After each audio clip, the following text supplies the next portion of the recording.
Nuestras prioridades y nuestra valoración de las cosas están en función de lo que hemos visto y hemos conocido.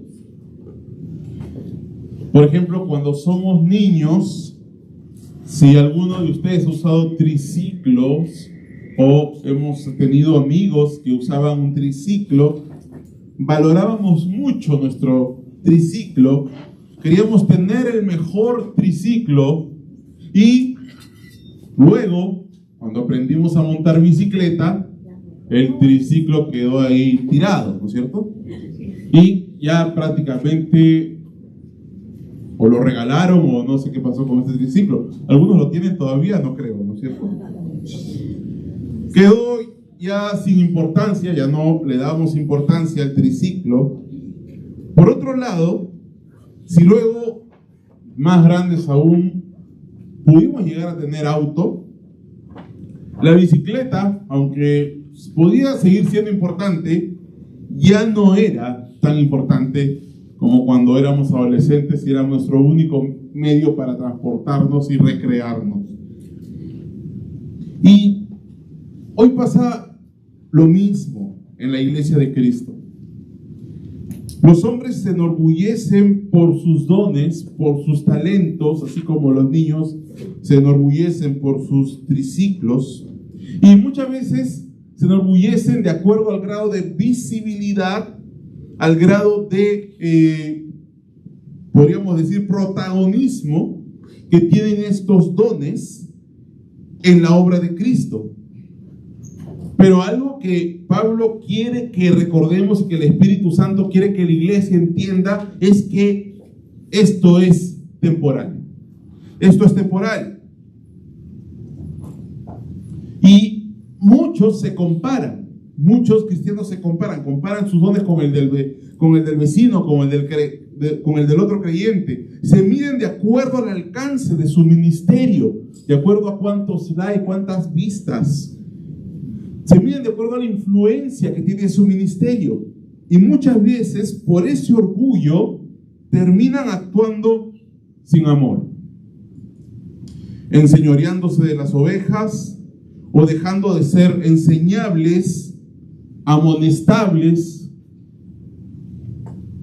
Ya no reciben críticas constructivas.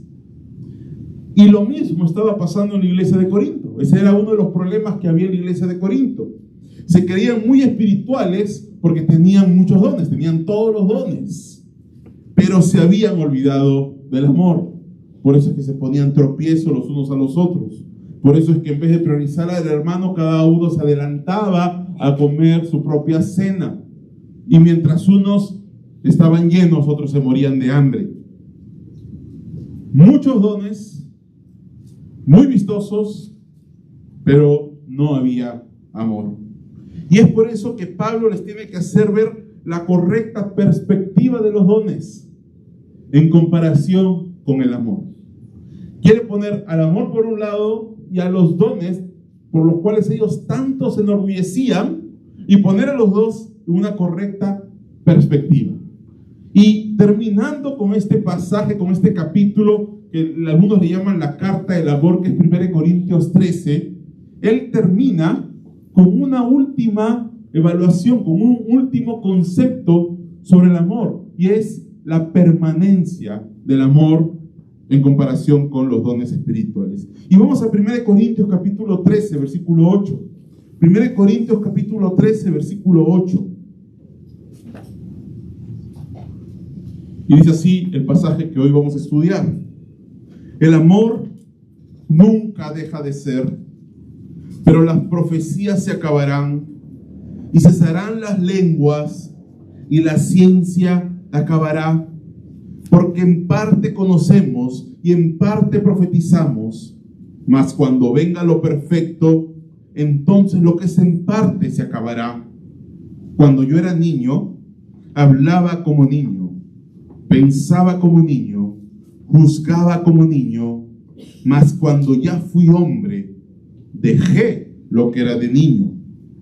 Ahora vemos por espejo, oscuramente, mas entonces veremos cara a cara. Ahora conozco en parte, pero entonces conoceré como fui conocido. Y ahora permanecen la fe, la esperanza y el amor, estos tres, pero el mayor de ellos es el amor. Vamos a orar, vamos a orar. Padre Santo, nos acercamos a tu palabra, Señor. Nos acercamos a tu sabiduría, a todas las riquezas del conocimiento que hay en ti, Señor. Y te pedimos que mantengas nuestros oídos atentos, pero sobre todo que nos ayudes a tener una correcta actitud en nuestro corazón. Que escuchemos no para ver lo que tiene que hacer el que está al costado, sino que escuchemos como quien está escuchando directamente a Dios, que nos quiere hablar, que quiere transformar nuestras vidas y que nos quiere moldear. Ayúdame a mí a ser claro. Ayuda a tu iglesia a escuchar con atención y con un corazón enseñable, con un corazón obediente, con un corazón presto para el arrepentimiento.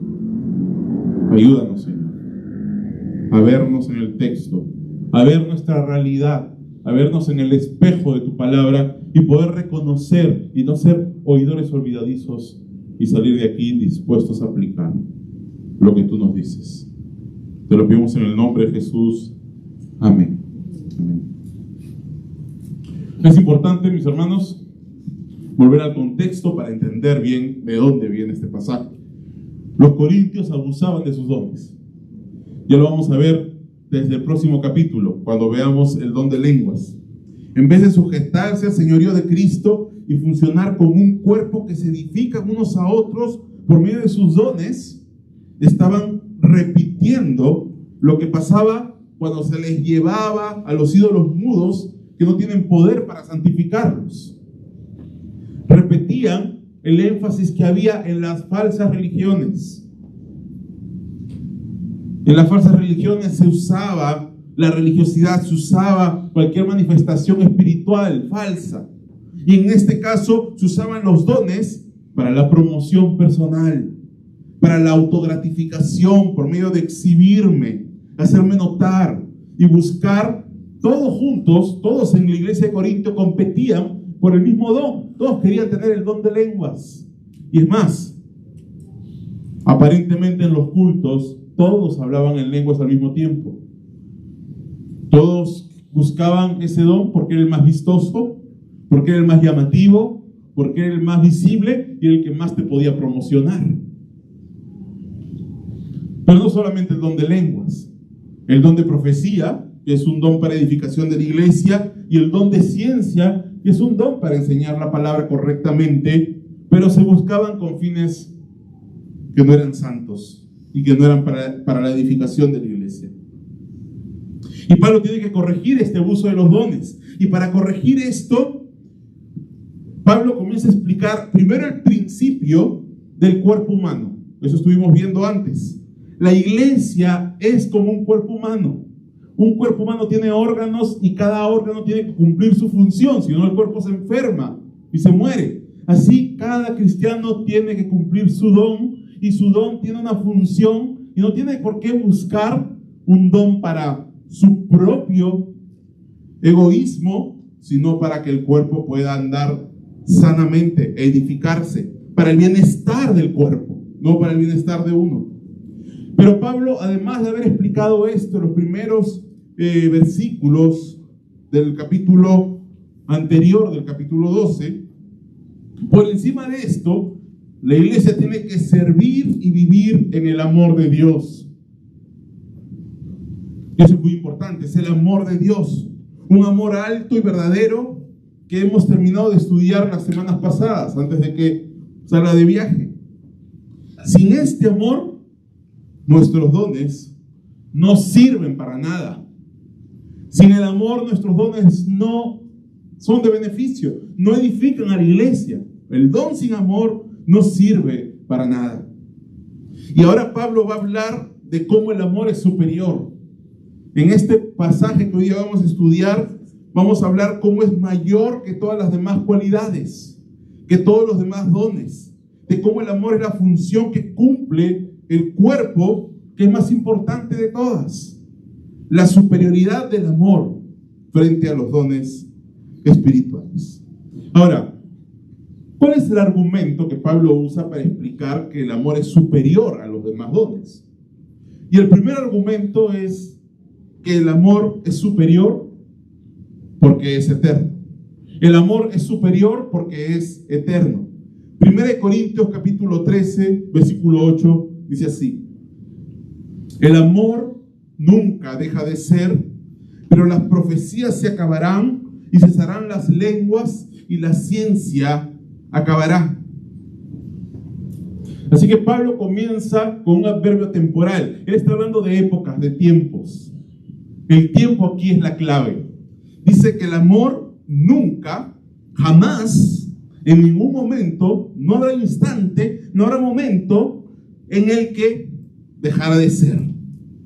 Y aquí la palabra dejar de ser es sufrir derrota, que sufre el fracaso, que sufre la ruina. Es el mismo verbo que se usaba en 1 Corintios 10:12.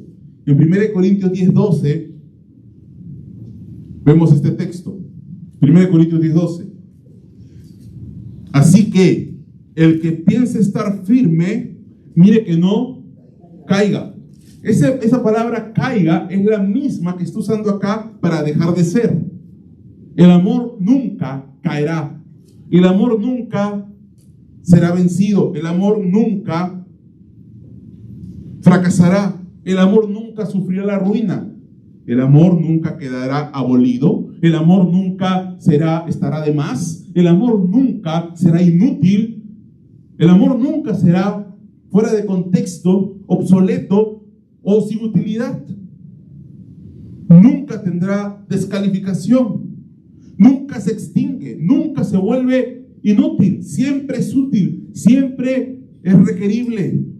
El término lo tenemos que entender en el contexto de la comparación con los otros dones y cualidades que Pablo está poniendo en el pasaje.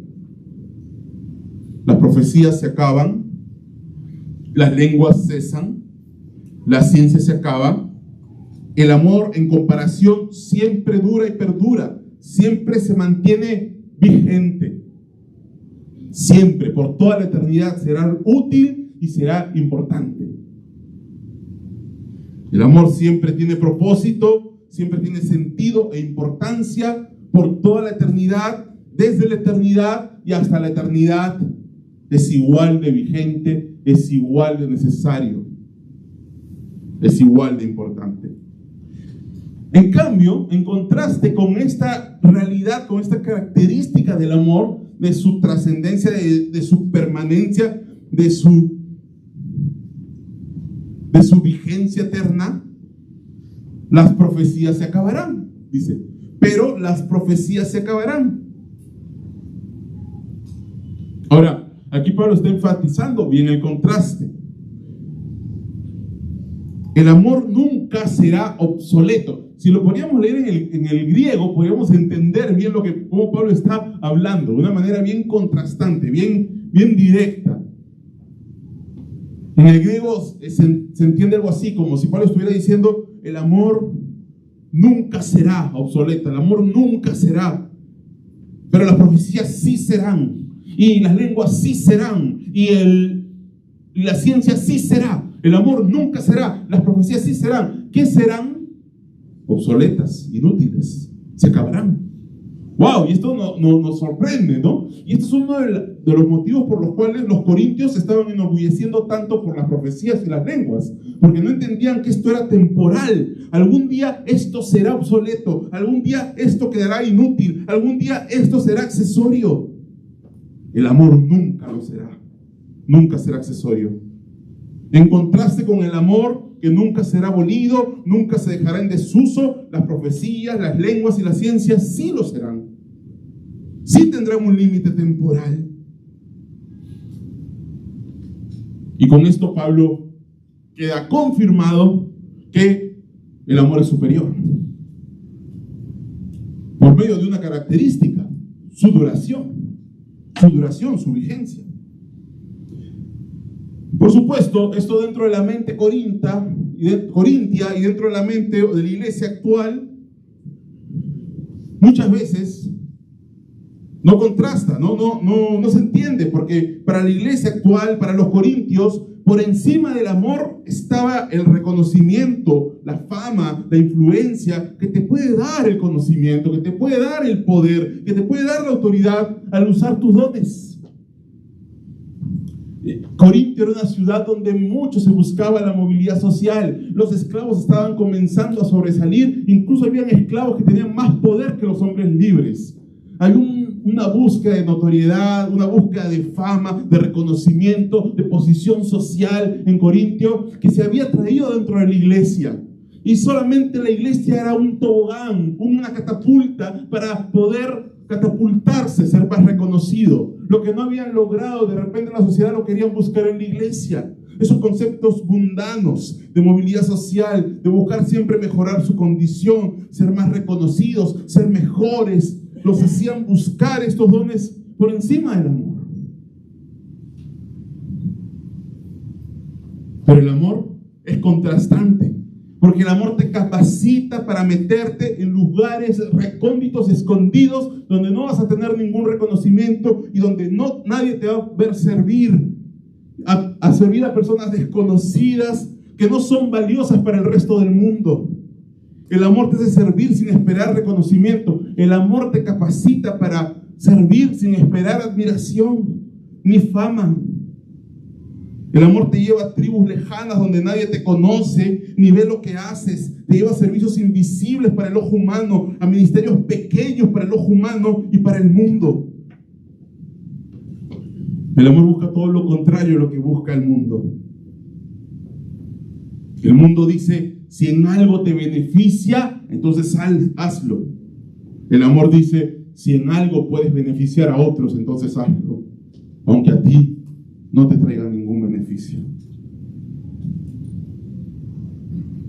Las profecías se acabarán.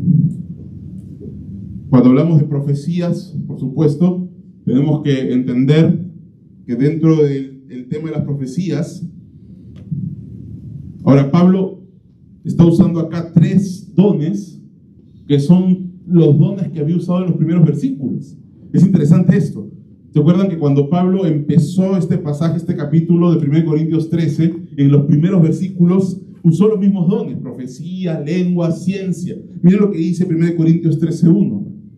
1 Corintios 13:1 dice: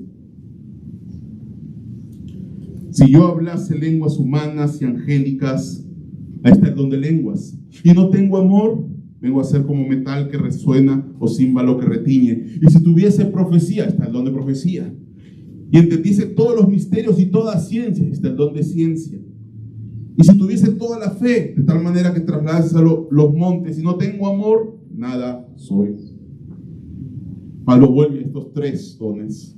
Aparentemente eran los dones que los corintios más buscaban, o que más admiraban.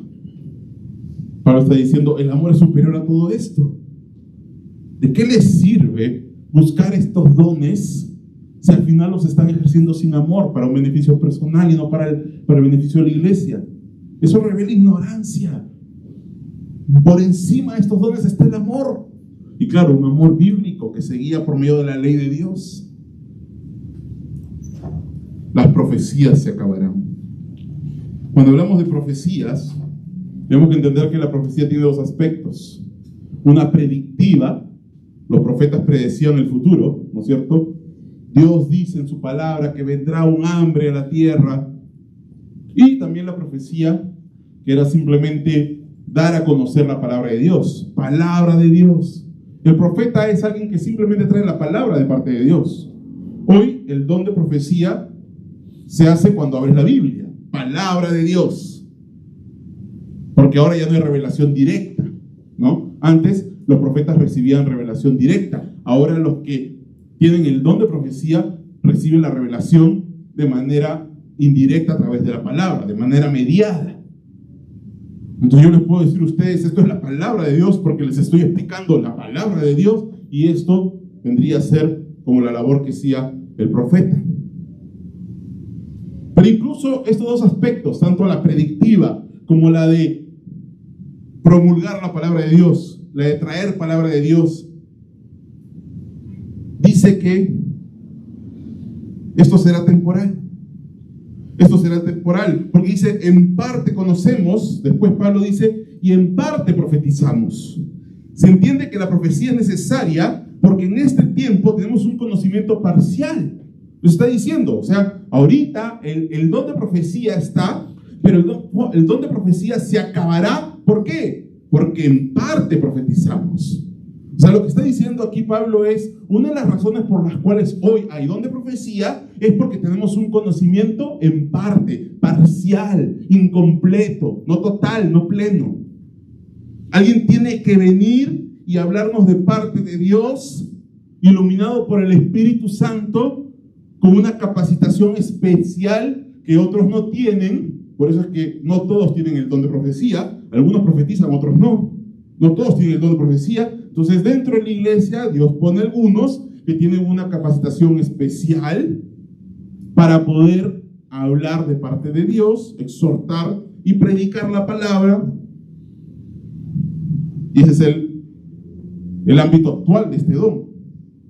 Pero ¿por qué es esto necesario? Porque estamos en un tiempo, en una era, en una etapa de la historia de la redención en la cual no tenemos un conocimiento completo, sino parcial.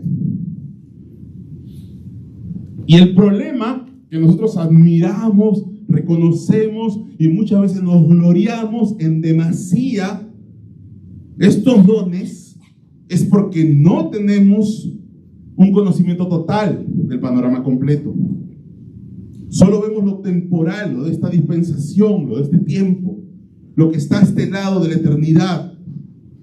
Si pudiéramos ver la eternidad, si pudiéramos ver el panorama completo como lo ve Dios, se acabarían las comparaciones y valoraríamos de manera distinta los dones y los ministerios. Y pondríamos mucho más énfasis en el amor. Hay grandes personas a este lado de la eternidad que al otro lado de la eternidad serán muy pequeños. Y hay pequeñas personas a este lado de la eternidad que al otro lado de la eternidad serán muy grandes. Ahora, no estoy diciendo que no valoremos la enseñanza, que no valoremos la profecía y que no valoremos la ciencia, el conocimiento para edificarnos, pero debemos valorar más el amor. Y por supuesto me refiero a un amor bíblico, no un amor sentimental, emocional, meramente subjetivo. Porque el amor Dios lo usará permanentemente, eternamente y por toda la eternidad. Cuando Pablo dice acá, las profecías se acabarán, el término quiere decir que las convertirá en algo ocioso. Dios las hará algo ocioso. Es un término pasivo, es una voz pasiva. Va a ser algo inoperante, va a ser algo inútil. Dios las hará nulas, Dios las anulará, quedarán abolidas. Y también las lenguas cesarán. Ahora, quisiera aclarar algo acá muy importante. Debido a que usa dos términos distintos para profecía y ciencia que para lenguas, ¿lo ven? Mírenlo. Dice, la profecía acabará. Dice que la ciencia acabará, pero las lenguas cesarán. Debido a esa diferencia de palabras, es que se ha buscado aquí encontrar que de repente las lenguas son otra categoría. Hay una diferencia entre las lenguas y las profecías y la ciencia en su duración. Pero es muy poco argumento realmente para dar una diferencia dogmática. En realidad, esto es más un tema estilístico. Son sinónimos. No podríamos llegar a una conclusión muy dogmática al ver que hay distintas palabras o distintos verbos aquí. Lo que Pablo quiere decir es que todo esto va a acabar. Las profecías, las lenguas, y las ciencias. Ahora, es verdad que las lenguas van a acabar antes. Es verdad que las lenguas en realidad ya acabaron. Pero el mejor argumento no viene de este pasaje. Eso ya lo explicamos hace unas semanas atrás. Lo pueden buscar ahí en Spotify. Por qué las lenguas eran un don que era para un tiempo inicial, cuando se estaba dando nueva revelación. Era un don de acreditación, ¿no es cierto? Y eso está más explicado de manera mejor cuando predicamos los primeros mensajes sobre los dones del Espíritu Santo. Pero aquí en este pasaje no está haciendo esa distinción. Todo va a acabar: las lenguas, las ciencias y la profecía. La ciencia también acabará, dice Pablo. Quedará inoperante la ciencia. Nosotros nos podríamos preguntar, ¿pero en qué sentido, pastor? ¿En qué sentido el conocimiento va a quedar inoperante? Bueno, nos estamos refiriendo explícitamente al don de lenguas. La vida eterna es conocer a Dios. Pero de una manera explícita, de una manera específica, hay un don de ciencia. ¿Qué es el don de ciencia?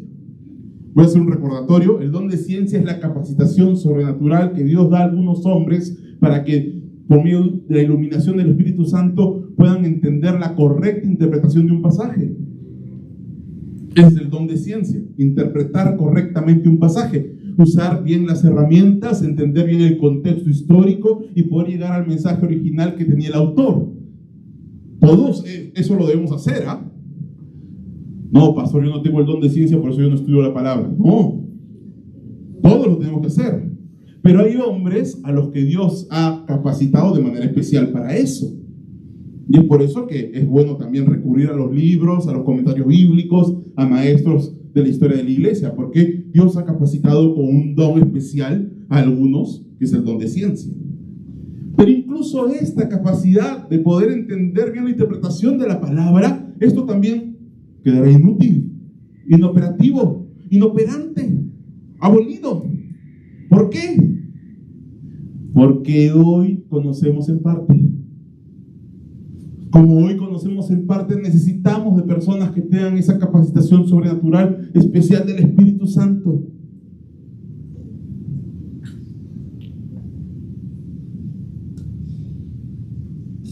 Esa capacitación y ese don especial ya no será necesario, porque todos conoceremos a Dios de una manera más plena y clara.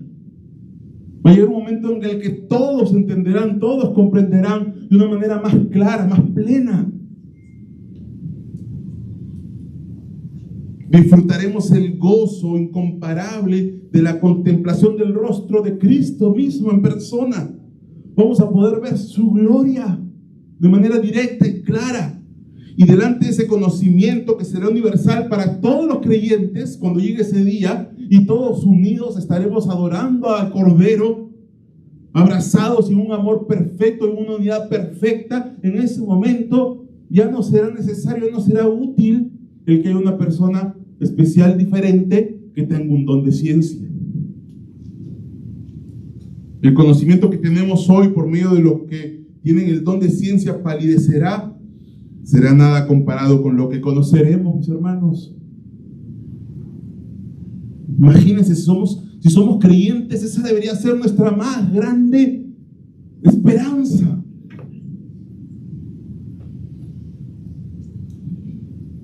Así que gracias a Dios por los pastores, gracias a Dios por los maestros, gracias a Dios por los predicadores y discipuladores, pero lo que conocemos hoy a través de ellos es una pizca, es un destello minúsculo, es una pequeña chispa desprendida que sale de la eternidad, comparada con el sol incomparable de la gloria de Cristo cuando lo veamos cara a cara.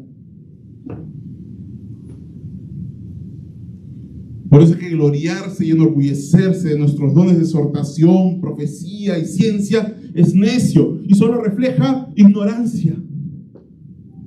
Queriendo darnos las de sabios, estamos terminando más bien denunciando públicamente nuestra necedad.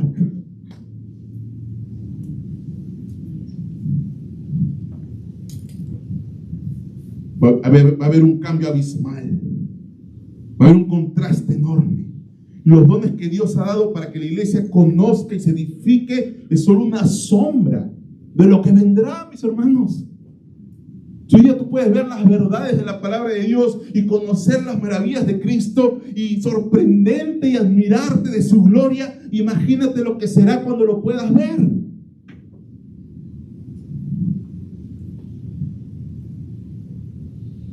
Habrá un cambio y por lo tanto va a haber también un cambio de la forma como Dios trata con el hombre. Así que el primer argumento es: el amor es superior porque es eterno. El segundo argumento es: los dones pertenecen al tiempo de lo imperfecto. Los dones pertenecen al tiempo de lo imperfecto. Y el versículo 9 dice: porque en parte conocemos y en parte profetizamos. En parte conocemos, mas cuando venga lo perfecto, entonces lo que es en parte se acabará. Los dones pertenecen a este tiempo que es en parte, pero un día vendrá lo perfecto. Este tiempo es imperfecto. La superioridad del amor en comparación con los dones de profecía, de lenguas, de ciencia, está relacionado con la duración mayor del amor en comparación con esos dones. Y esos dones son temporales. Porque nuestro conocimiento de la doctrina, de la profecía, que nos ilumina para entender, actualmente es parcial, ya lo hemos dicho. Conocemos de manera muy limitada hoy lo que pueden llegar a comprender grandes hombres de Dios, que podemos leer sus libros, asombrarnos por cómo Dios les ha mostrado, los ha iluminado, y usado su erudición y toda su vida de esforzado estudio de la palabra de Dios para llegar. Hay gente que se dedica toda su vida a estudiar solamente el libro de Salmos. ¿Sabían eso? 20 años estudiando solo los Salmos. Y nosotros bebemos de ese esfuerzo y nos admiramos de las cosas a las cuales ellos han llegado, y con humildad podemos disfrutar lo que el Señor les ha dado a ellos. Pero mis hermanos, eso es una pizca comparado con lo que un día conoceremos. En Job capítulo 26 versículo 14,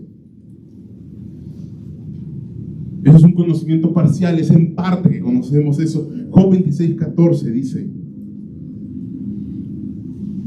he aquí, estas cosas son solo los bordes de sus caminos, y cuán leve es el susurro que hemos oído de él.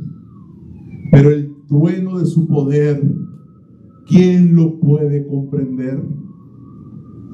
¿Quién lo puede comprender?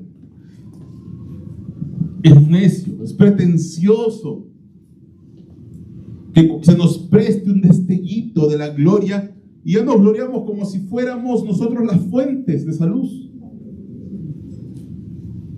Que Dios nos humille, mis hermanos, que Dios apague nuestro resplandor para que la luz del amor de Cristo brille por medio de nosotros.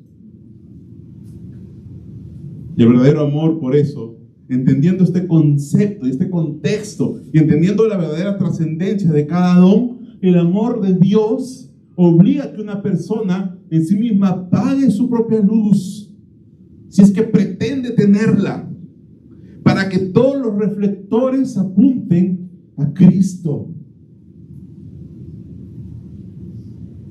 Porque una persona que ama haría que las ovejas lo miren a Él. Porque para mirarlo a Él, esa persona tendría que hacer que esas personas dejen de mirar a Cristo. Mientras se pierden de la gloria que nunca decepciona, para mirarlo a Él, Él está privando a las ovejas de la verdadera gloria. El amor quiere que todos más bien se deleiten en Cristo. El amor quiere apagarse, desaparecer, quiere ponerse a un lado y ser solamente un canal para que todos puedan enfocarse en Jesucristo. ¿Por qué? Porque sabe que cuando miren a Jesucristo van a ver de verdad la gloria. En parte conocemos, nuestro conocimiento es parcial. En parte profetizamos, nuestro conocimiento es limitado en esta época, es parcial. Versículo 10 dice: mas cuando venga lo perfecto, entonces lo que es en parte se acabará. Pablo dice: pero este tiempo se va a acabar y un día vendrá lo perfecto. Pablo está apuntando a una nueva era. Mas cuando venga esa era que Pablo le llama lo perfecto, lo completo, lo maduro, también se podía traducir, entonces lo que es en parte se extinguirá, quedará obsoleto, quedará inútil. Claro, por supuesto, pues. Y estás en una era donde ya está lo perfecto, lo pleno, lo completo. ¿Para qué vas a seguir necesitando lo parcial, lo que es en parte? Y el amor es superior a los dones. ¿Por qué? Porque los dones son solo necesarios para una dispensación, para un tiempo, para una época, para un orden de cosas en el cual nuestro conocimiento es parcial. Hoy necesitamos los dones. Pero cuando venga el tiempo, la era, cuando venga el tiempo de la plenitud, en el cual lo completo, en el cual venga lo perfecto, lo que es parcial, como es el uso de esos dones, que nos llevan a un conocimiento nada más parcial, ya no serán necesarios, serán obsoletos y por lo tanto inútiles y van a tener que desaparecer. Interesante. Entonces estos dones quedarán abolidos. Ahora, cuando dice acá, cuando venga lo perfecto, hay una pregunta y muchos intérpretes aquí tienen distintas posiciones, distintas posturas. Y yo quisiera explicar algunas de estas posturas y ver cuál es la más adecuada o la que mejor se sujeta al texto. ¿Ok? Por ejemplo, hay algunos que dicen que cuando venga lo perfecto se refiere a cuando se complete el canon de las Escrituras. Es una posición. Entonces está diciendo que cuando ya venga lo perfecto, o sea, cuando ya la Biblia esté completa, porque perfecto también quiere decir completo. Entonces, como la Biblia ya va a estar completa, eso es lo perfecto, entonces se acabarán las lenguas. Así que las lenguas solo eran vigentes hasta que se termine de escribir el canon. El problema es que también se acabará la ciencia y la profecía. Y eso implicaría que hoy tampoco habría don de ciencia ni de profecía. Además, Pablo se está dirigiendo a un público que es los de Corintios. Nosotros nos tenemos que poner en los zapatos de los corintios y ver si los corintios habrían entendido esto de manera clara. Ah, ya, Pablo, estás hablando de cuando se termine el canon, por supuesto, lo entiendo. Bien difícil que los corintios en el año 55 hayan entendido que Pablo se estaba refiriendo al año 90 cuando se va a terminar el canon. ¿Se entendió? Es por eso que esta postura no es la mejor, no es la más fuerte. Ya hemos dicho que hay dones que han cesado, pero hemos dicho, y queremos ser sinceros en esto, que esos dones han cesado no por el argumento de este pasaje, sino por otros argumentos que los hemos tratado en su oportunidad. Eran dones de acreditación, eran dones para acreditar a los que traían la nueva revelación, y cuando la revelación ya se completó, ya no hay nueva revelación que acreditar. Eso lo pueden ver en las semanas que lo predicamos.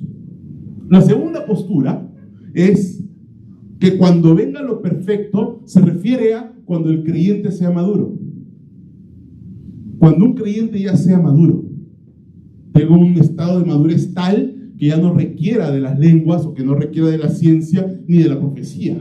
Pero por supuesto, eso tampoco es consecuente, ¿no?, con el pasaje. Que un creyente llegue a un momento en el cual diga: yo tengo el conocimiento pleno, el conocimiento perfecto, veo como cara a cara, sería muy pretencioso en esta dispensación, en esta era. Así que esa postura del creyente maduro tampoco es la más adecuada. Otra postura es cuando venga el Señor Jesucristo por segunda vez. Pero tampoco es la segunda venida. ¿Por qué? Porque Cristo viene a reinar por 1000 años y durante su reinado milenial va a haber profecía. Va a haber profecía. Entonces, ¿a qué se refiere cuando venga lo perfecto? Pues lo que es más consecuente con el texto, lo que más se ajusta a estas expresiones de ver cara a cara, de la plenitud, de lo completo, de lo perfecto, de lo pleno, lo que más se ajusta con esto es el estado eterno. El estado eterno. ¿Qué es el estado eterno? Es cuando la tierra sea completamente regenerada, ¿no? Limpiada absolutamente a través de un cataclismo, y haya nuevos cielos y nueva tierra, y se haya dado ya el juicio del trono blanco, donde todos los pecadores, impíos, inconversos hayan sido echados al lago de fuego y azufre. En ese tiempo que viene después del milenio, ese es el tiempo del estado eterno. Ahí es cuando venga lo perfecto. A ese tiempo se está refiriendo Pablo. Y por supuesto es claro y es lógico. ¿No te acuerdas cuando usabas rueditas en tu bicicleta? Algunos no han usado, ¿no? Pero cuando te ponen rueditas, te ayudan a no caerte. Pero cuando ya sabes guardar el equilibrio y comienzas a ir rápido, las rueditas ya te estorban, ¿no? Cuando ya todos están manejando bicicletas sin rueditas, nadie se enorgullece. Miren mis rueditas, qué lindas que son. No, yo quiero seguir con rueditas, porque estoy orgulloso de mis rueditas, pero si todos ya aprendieron a montar, ya. Más bien te estorba. Si está dando la vuelta muy cerrada, la bicicleta se paraba en esa ruedita y te podías caer, ¿no? Algunos se han caído, ¿no? Parece que acá nadie se ha caído, güey. Cuando somos muy chiquitos, cuando somos muy pequeños y no llegamos a la mesa para comer, nos ponen una silla para bebés, ¿no es cierto? Y está bien que nos pongan una silla para bebés para poder comer y llegar a la mesa. Eso es de acuerdo a nuestro tiempo, a nuestra edad. Pero imagínense que cuando ya eres grande, tú digas, no, yo quiero mi silla de bebé porque mi silla de bebé es bien bonita y yo la quiero usar. Sería ridículo, ¿no? Come solo, mejor, ¿no? ¿Por qué? Porque incomoda más bien ya. Porque ya llegas a la mesa, ya no la necesitas. De igual manera, cuando tenemos una lesión y a veces estamos en recuperación, el doctor nos dice, usa mientras tanto este bastón para que te ayude. Cuando yo esté recuperado y tenga fuerza en la pierna, ya lo dejas el bastón, ¿no es cierto? No creo que hayan personas que después, oye, que se me ve muy señorial con el bastón, ¿no? Se me ve así como clásico, londinense, no sé, pues, ¿no? Y yo quiero seguir usando el bastón aunque ya no lo necesite. Pero no es lógico, ¿no? Ya no lo necesitas, ya no necesitas el bastón, no te vas a gloriar en el bastón. De igual manera, cuando tenemos los dones que se nos han dado temporalmente, porque aún no llega el tiempo perfecto, qué necio sería que alguien se enorgullezca de las rueditas, se enorgullezca de la silla de comer o del bastón. Al menos que esa persona sea muy inmadura y sea muy infantil y no se dé cuenta que se está enorgulleciendo de algo temporal, porque no entiende lo que se viene después. Entonces eso es lo que está diciendo Pablo. Qué infantiles que son, corintios. Qué infantiles que son al enfatizar tanto la ciencia, el conocimiento y la profecía, al punto de no tener amor por sus hermanos, de menospreciar a sus hermanos, de maltratar a sus hermanos, de llegar a un orgullo que hace que no tengas relación con otros hermanos. Qué infantil, eso se denota tu ignorancia de creerte sabio, de creerte el que tiene toda la ciencia, y al contrario, está más bien haciendo público que no conoce realmente la verdad de la eternidad. Por eso el segundo argumento es que los dones pertenecen al tiempo de lo imperfecto. Es el tiempo de lo imperfecto. Por último, la superioridad del amor. Pablo lo argumenta porque debemos vivir con la mira en lo eterno. Debemos vivir con la mira en la eternidad. Debemos vivir con nuestros ojos puestos en lo que se viene. 1 Corintios 13:11 dice: cuando yo era niño, hablaba como niño, pensaba como niño, juzgaba como niño. Mas cuando ya fui hombre, dejé lo que era de niño. O sea, Pablo les está, para hacer entender a los corintios, está bajando a su nivel, podríamos decir, con una condescendencia pastoral, un amor. Mira, para que entiendan, les voy a hablar con manzanitas, ¿no es cierto? Les voy a dar una analogía para que entiendan cómo es este cambio de época, de dispensación, de era. Y voy a usar la comparación con un cuerpo humano. Dado que la iglesia es como un cuerpo, en el uso de los dones, ¿no es cierto? Pablo dijo que la iglesia es un cuerpo. Y es más, la iglesia es el cuerpo de Cristo realmente. Pablo usa entonces una comparación con cómo madura un cuerpo para que entiendan este cambio temporal. Y él hace la comparación como la de un niño. Un niño habla como niño, piensa como niño, juzga como niño.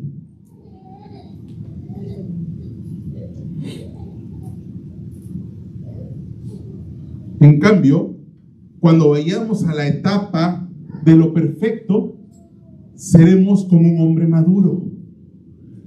Seremos como un hombre maduro. Entonces hay una comparación, hay un cambio. El niño, cuando es niño, habla con palabras como de niño, no se expresa tan correctamente y se le entiende, y eres condescendiente como un niño porque sabes que es un niño. Habla palabras limitadas, no tiene un vocabulario tan extenso, no tiene un pensamiento tan concreto, tan objetivo. Además, piensa como un niño. A veces confunde la realidad con la fantasía. Y tú lo entiendes, ¿no? Es una etapa del desarrollo, está en una etapa que no está tan desarrollado. Y juzga como niño. Nosotros, cuando estemos en el estado eterno, entonces habrá cambiado nuestra capacidad, nuestra percepción, nuestra claridad. Definitivamente, mis hermanos, una de las cosas que hoy día nos limitan en nuestro conocimiento, en nuestro entendimiento, que no estarán en el estado eterno, es la presencia del pecado en nuestra vida. Es el más grande limitante de nuestra condición actual.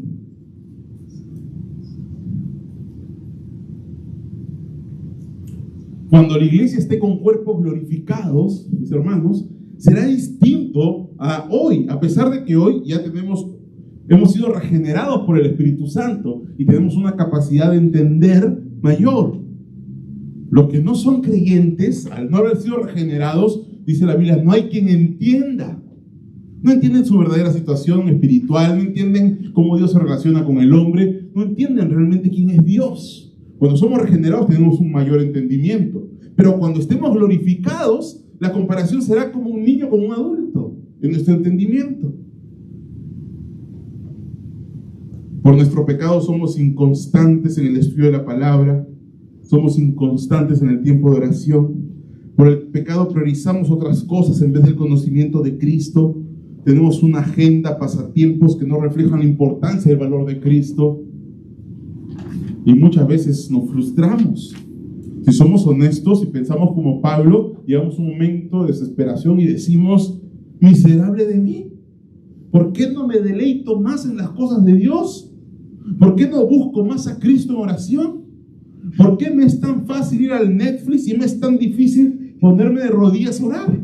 ¿Por qué para mí me cuesta tanto meditar en la palabra, estudiar la palabra y profundizar en las bellezas de las riquezas de la gloria que hay del conocimiento en Cristo, y me es tan fácil dedicarme a cualquier otra cosa? Y nos frustramos y nos desesperamos y gritamos como Pablo, miserable de mí. O como dice el salmista en el Salmo 19, mis ojos derraman lágrimas todo el día por desear más tu ley. El pecado es un gran limitante. Cuando el cuerpo madura, desarrolla sus capacidades cognitivas, mejora su forma de hablar, tiene un mayor vocabulario, puede poner frases más largas, más complejas, mejora su forma de pensar, piensa de forma más coherente, más objetiva, más juiciosa. De la misma manera, la iglesia tendrá mejores capacidades y habilidades cuando esté en el estado eterno. Los dones de lenguas, profecías y ciencia son como las rueditas de la bicicleta, como la silla de comer, para poder alimentarnos en esta etapa espiritualmente. Pero sabemos que hay un futuro glorioso, el futuro de la iglesia, donde tendrá nuevas capacidades y un desarrollo que le dará más habilidad para entender y conocer a Dios. Y quedarán inútiles y abolidas todas esas virtudes anteriores, como el don de lenguas, de profecía y de ciencias. Ahora, para Pablo seguir explicando esa comparación como un niño con un adulto, esa comparación entre el estado eterno y la era actual, Pablo usa otra analogía más en el versículo 12. 1 Corintios 13:12 dice: ahora vemos por espejo, oscuramente, mas entonces veremos cara a cara. Ahora conozco en parte, pero entonces conoceré como fui conocido. ¿Quieren entender un poco más la diferencia? ¿Quieren entender un poco mejor cómo va a ser este estado en comparación con el estado eterno? Pues les explico. Por ejemplo, los espejos. En Corinto era famosa por sus espejos. Era una ciudad donde se producían espejos y era reconocida por la producción de espejos. En ese tiempo los espejos no son como los de hoy. Eran metales que se pulían y se veía algo borroso. No se veía como los espejos de hoy. Los espejos de hoy se crearon en el siglo XIII. Estamos hablando de 1300 años después. Pablo le está hablando a gente que cuando escuchaba, ahora vemos como un espejo, escucha algo borroso, entiende, ahora vemos algo borroso, algo desdibujado, algo no tan claro, medio enigmático. Por eso dice, ahora vemos por espejo oscuramente. Pablo lo aclara. O sea que la imagen que tenemos hoy de Cristo, la gloria que vemos de Cristo, a la belleza de Cristo que vemos en su palabra, que de gloria en gloria vemos a Cristo, y por la visión de Cristo a través de su palabra somos transformados de gloria en gloria. Con esa imagen oscura es suficiente para que seamos transformados por el poder del Espíritu Santo a través de la palabra de Dios. Tú te expones a la palabra, ves a Cristo, ves la gloria de Cristo y eres santificado. Pero incluso esa gloria que ves ahora en la palabra de Dios es oscura. Es algo a veces hasta enigmático. Es difícil a veces de entender. Se puede entender, pero de manera incompleta. Algo confuso a veces. Y claro, lo que más desdibuja nuestra imagen de Cristo es nuestro pecado. Y eso es lo que hace necesario los dones en este tiempo, mis hermanos. Eso es lo que hace necesario una capacitación sobrenatural para poder profetizar, para tener ciencia y para poder revelar las glorias de Dios. Pero Pablo dice, mas entonces veremos cara a cara. Y claro, lo que Pablo está haciendo es una comparación en cómo se ve en un espejo y cómo se ve cuando ves a alguien cara a cara. En un espejo ves un reflejo borroso. Cuando ves a alguien cara a cara lo ves de manera clara, bien delineada, ves bien las expresiones, bien clara el delineamiento de sus facciones. Entonces está diciendo, así como ahora vemos un espejo, los corintios en ese tiempo, y vemos cara a cara, así será la diferencia entre la claridad que hoy tenemos de Cristo y de su gloria y la claridad que tendremos en el estado eterno. Una claridad mucho mayor. Y claro, acá no deja de haber una referencia también a la realidad de que sí vamos a ver a Cristo de verdad, literalmente, a los ojos y cara a cara. Lo veremos cara a cara. Veremos sus facciones, veremos su rostro, veremos sus ojos, veremos cómo Él es.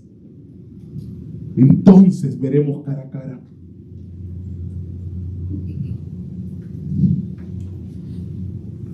En Apocalipsis capítulo 22, versículo 3, Apocalipsis 22, 3, dice, y no habrá más maldición, y el trono de Dios y del Cordero estará en ella, y sus siervos le servirán y verán su rostro, y su nombre estará en sus frentes. No tiene comparación. No tiene comparación con este tiempo, mis hermanos.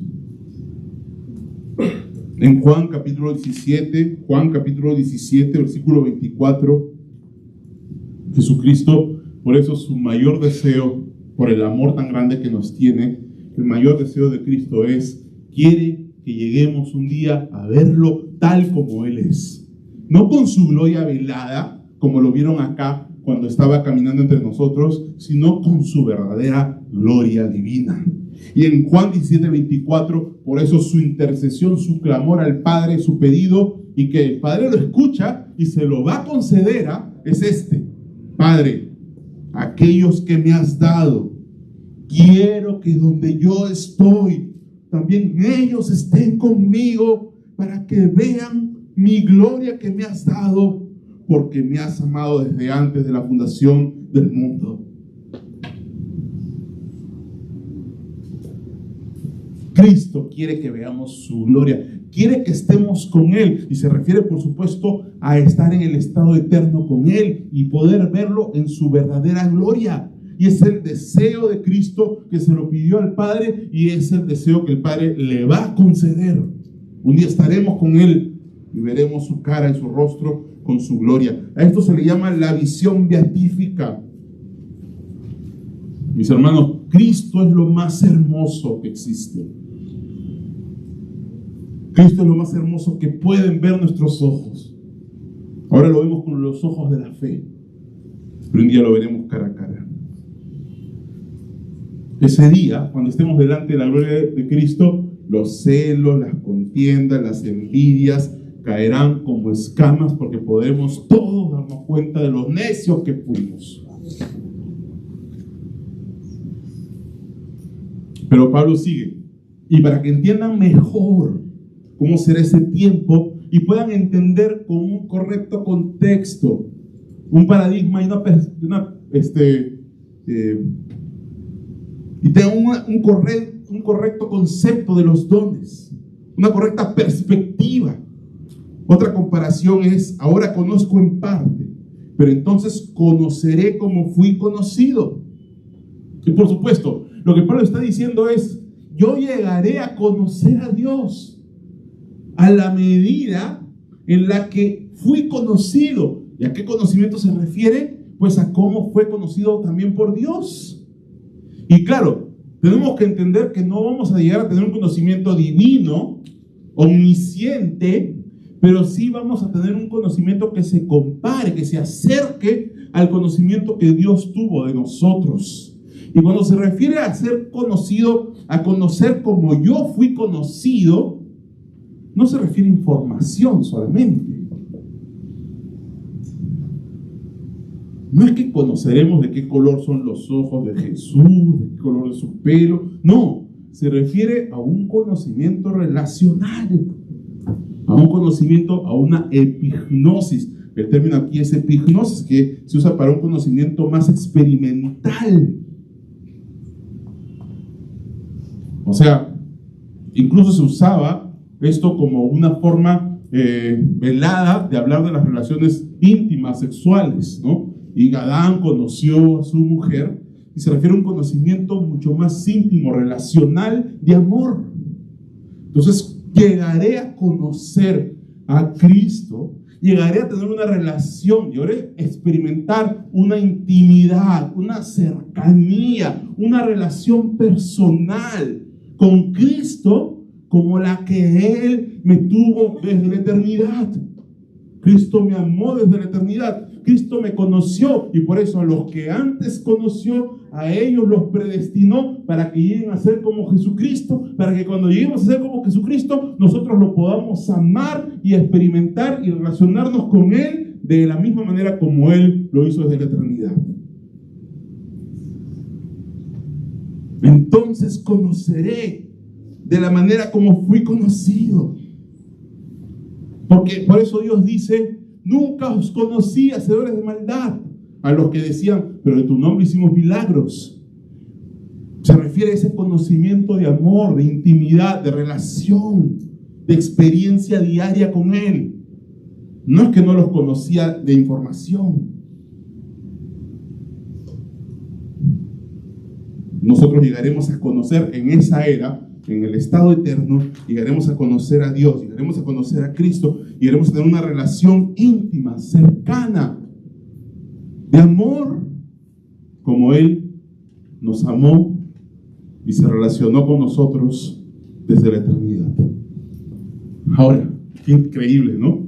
Que Dios nos haya estado amando miles de millones de años cuando ni siquiera nosotros éramos conscientes de su amor.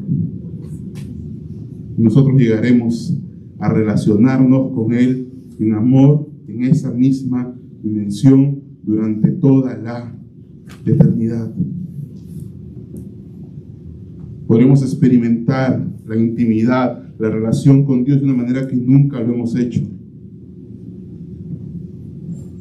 Nos acercaremos un poco a cómo la Trinidad se relaciona entre ellos. Así lo conoceremos, así lo disfrutaremos. Y nunca más el pecado se interpondrá entre yo y mi amado Señor Jesucristo. Y disfrutaremos de una relación con Él como nunca antes, y por eso disfrutaré de una relación con todos mis hermanos como nunca antes, y nunca más el pecado se interpondrá entre yo y mis hermanos. Entonces Pablo está diciendo, entiendan el contexto, miren todo el panorama completo, para que se les caiga de los ojos ese orgullo por lo temporal y puedan poner el énfasis en lo eterno. Pablo termina este pasaje, con esta frase para que vivamos para lo eterno. Dice, y ahora permanecen la fe, la esperanza y el amor, estos tres, pero el mayor de ellos es el amor. Aunque acá hay varias interpretaciones, mis hermanos, yo estoy convencido de que acá lo que está diciendo es, y ahora, o sea, ya que estaba hablando del estado eterno, ahora, en este tiempo, ahora en esta dispensación, lo que permanece, lo que es una constante, por lo que tienes que vivir, es por la fe, porque justo por la fe vivirá. O sea, tú no solo eres salvo por fe, tú te mantienes todo el tiempo en la vida cristiana viviendo por fe. Eres salvo por la fe, pero para seguir viviendo por fe. La fe permanece, la esperanza. Tú tienes que seguir viviendo con una expectativa de ese tiempo. La esperanza de esa era eterna es lo que me sostiene. Y yo desde hoy puedo invertir, puedo disfrutar, me puedo gozar de cosas que aún no he recibido, porque son tan seguras que hoy las puedo disfrutar desde allá. Esa es la esperanza. Pero dice, la fe, la esperanza y el amor, pero el mayor es el amor. ¿Por qué? Porque la fe en el estado eterno se va a convertir en vista. Y la esperanza en el estado eterno ya no va a haber nada que esperar, porque ya lo tendremos como una realidad.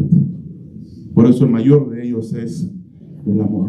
Ni siquiera entre las tres virtudes teologales, como los llaman los eruditos, a estas, la fe y la esperanza y el amor, ni siquiera entre estas tres, el amor es el menor o es igual. El amor incluso es superior entre estas tres. Por eso, mis hermanos, que Dios nos ayude a vivir en amor, que crezcamos en el amor. Es muy importante esto, mis hermanos. No estoy diciendo que el conocimiento no es importante o que la doctrina no es importante, al contrario. Solo vamos a poder tener un amor correcto y vamos a guiar nuestro amor adecuadamente como el amor de Dios, si es que tenemos un amor guiado por el conocimiento y la palabra de Dios. Pero, mis hermanos, tenemos que poner de nuestra parte, tenemos que tomar nosotros también el esfuerzo diario para, como dice en 2 de Pedro 1:5, 2 de Pedro 1:5, con eso terminamos, dice, vosotros también, ahora miren, mis hermanos, lo que dice, poniendo toda diligencia en esto. añadida a vuestra fe virtud. A la virtud conocimiento. El conocimiento es importante, por supuesto. Tienen que poner toda su diligencia en el conocimiento. Al conocimiento dominio propio, al dominio propio paciencia, a la paciencia piedad, a la piedad afecto fraternal y al afecto fraternal amor. Añadan cada día amor, crezcan en amor, crezcan en conocimiento, pero también en amor, porque de nada sirve que estén creciendo en conocimiento y al final no amen a sus hermanos. Vamos a orar. Vamos a orar. Padre Santo, Señor mi Dios, te damos gracias por entender adecuadamente el verdadero panorama, Señor, y tener perspectivas claras de por qué tenemos que, Padre, amar y crecer en amor.